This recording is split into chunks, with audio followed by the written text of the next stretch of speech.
Hey guys, this is Rusty 78609, Central Texas, USA. It is Thursday morning at 9:51 a.m. and I'm trying to get the speaker hooked up here. And I can't get it to hook. There, I got it. Anyway, temperature right now is 39 degrees, supposed to warm up to 65 degrees. I'm in Kingsland, just leaving the laundromat. I love to go to the laundromat, you got to know that. Anyway, did a video yesterday on my home base and the cost of living there, and got a lot of response on that, and I'll tell you how all that came about, how I ended up with a home base living in an RV. Was really just a natural progression of events, because I was living in an RV, had been living in an RV for years, and I was traveling around different states doing pipeline inspections, and I was staying in RV parks, and I really didn't like RV parks. I didn't like, some of them were okay, but most of them were just not that good, okay?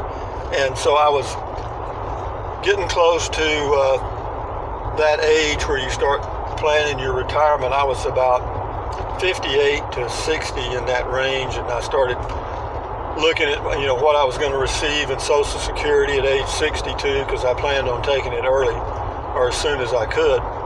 And then with that amount of money, what kind of lifestyle could I expect? And wasn't much. I can tell you that. So basically I ruled out, I will be turning out of this direct sunlight here in just a second. I'll turn left up here and we'll be out of it. But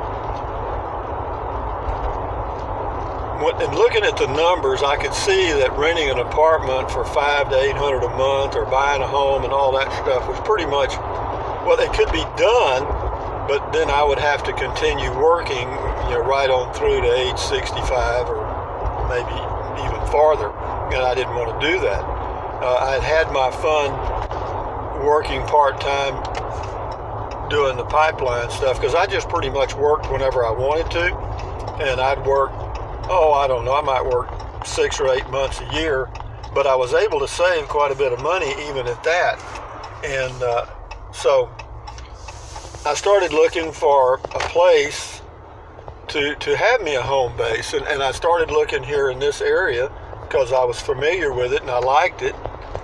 The hill country area of Central Texas, or Highland Lakes, whatever you want to call it, the Burnett, Llano, Marble Falls Circle, in that area. That's what I was looking for. So I started looking at some places. I looked in Kingsland because I had a home base there, sort of, for a couple of years in a neighborhood in Kingsland, which is an unincorporated community, so you don't have to pay city taxes, but septic and water are a little pricey.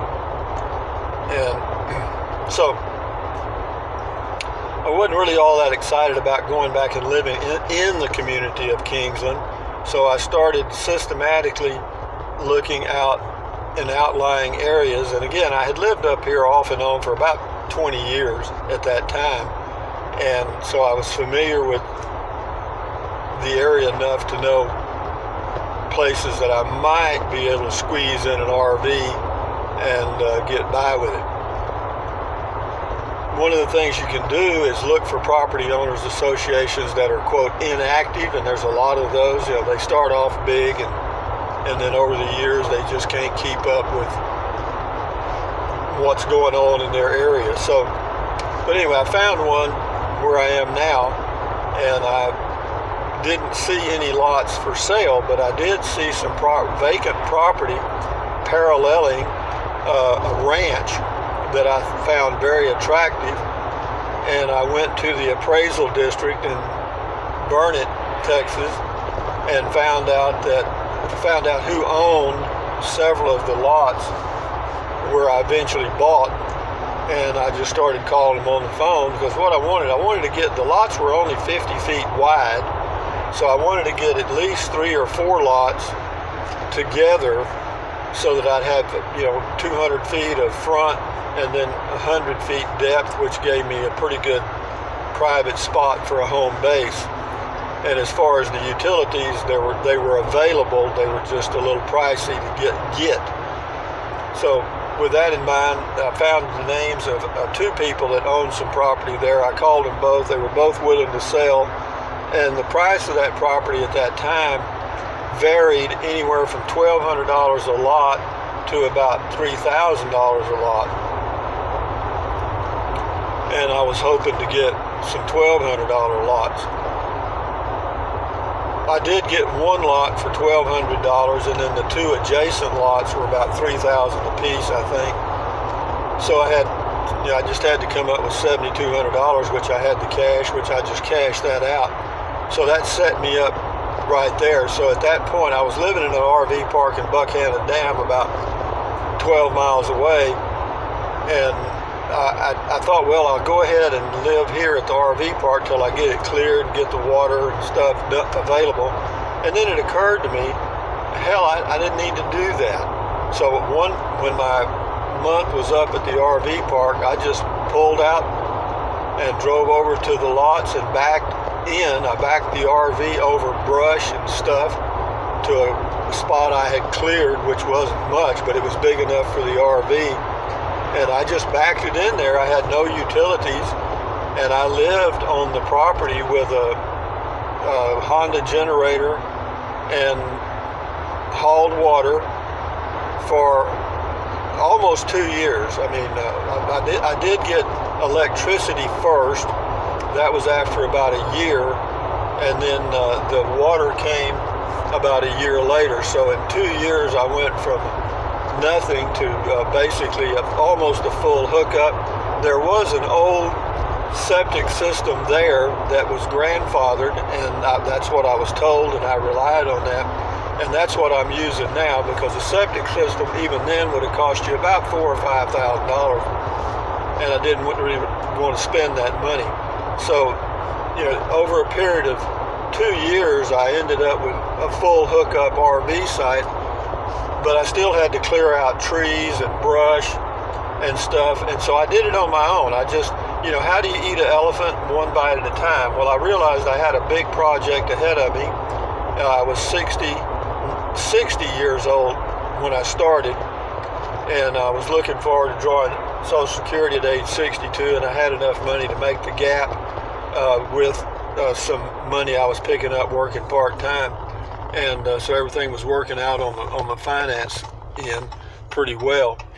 But, eating an elephant one bite at a time, as in clearing just small sections of the property daily, or sometimes I wouldn't do anything, but then for a few days in a row, I'd kind of get after it pretty good. And then I'd burn the brush, and if there were stumps, because, I could cut down the trees all right with a chainsaw, but getting the stumps out that's a whole new story. So what I would do there is, as I was burning brush, I would stack it over the stumps, and over a period of weeks of clearing, because it took me about, 6 months to finally get it cleared out enough where I could back my RV into the new spot and prepare for having the aluminum cover added, and then eventually a deck, because that was my whole plan, was to have a covered spot to park the RV, and then a deck, a 15 by 18 wooden deck that I could sit on when I was at my home base and kind of enjoy the good life, because it was a very quiet spot. I did well in that regard. The privacy, it worked out. I've been there over 12 years now, and it's really been great. So I'm not complaining, knock on wood. So I guess what I'm saying is, for those of you that are looking for doing the home base thing, bear in mind that it is achievable, but you need to be patient and recognize that there's a lot of things that will have to be done even after you acquire the property. Again, unless it's already cleared and has a setup there, that's different. But if it's just bare land, then you're going to have to go in and clear you a spot. That's one, or have it done, whatever you're going to do. You got to have water, power, if that's what you want, and I did.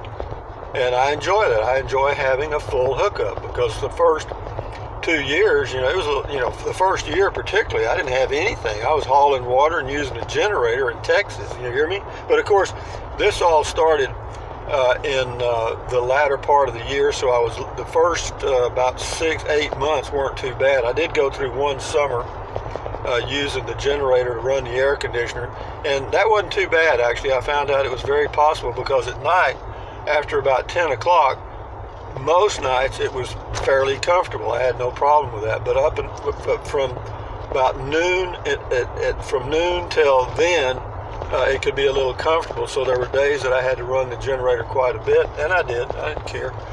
It was a Honda 2000i, which they're very reliable. But so again, the point is that if you're looking for a spot, you can find one, and if there's no for sale sign on it, that doesn't mean a thing. Find you an area where you think you might want to live that has a property owners association that will allow you to do whatever you're going to do, and or hopefully they don't even have a property owners association, and then start checking with the appraisal district or the tax office to find out who owns that property. Because what you'll find in one case on one of my lots that I bought, the owner, the one I got for $1,200, the owner was an heir to the property that had inherited it. He didn't even know where it was. Nah, he just knew they paid taxes on it every year. He said, man, he said, hell, if you give me $1,200, it's yours. I mean, I offered $1,200. I probably could have got it for less. Because when I called him and told him, he said, well, how much you want to give me for it? And I said, well, I'll give you $1,200. He said, that's fine, thank you. And so, I guess I thought that was awful low, but I could have gone even lower, I think.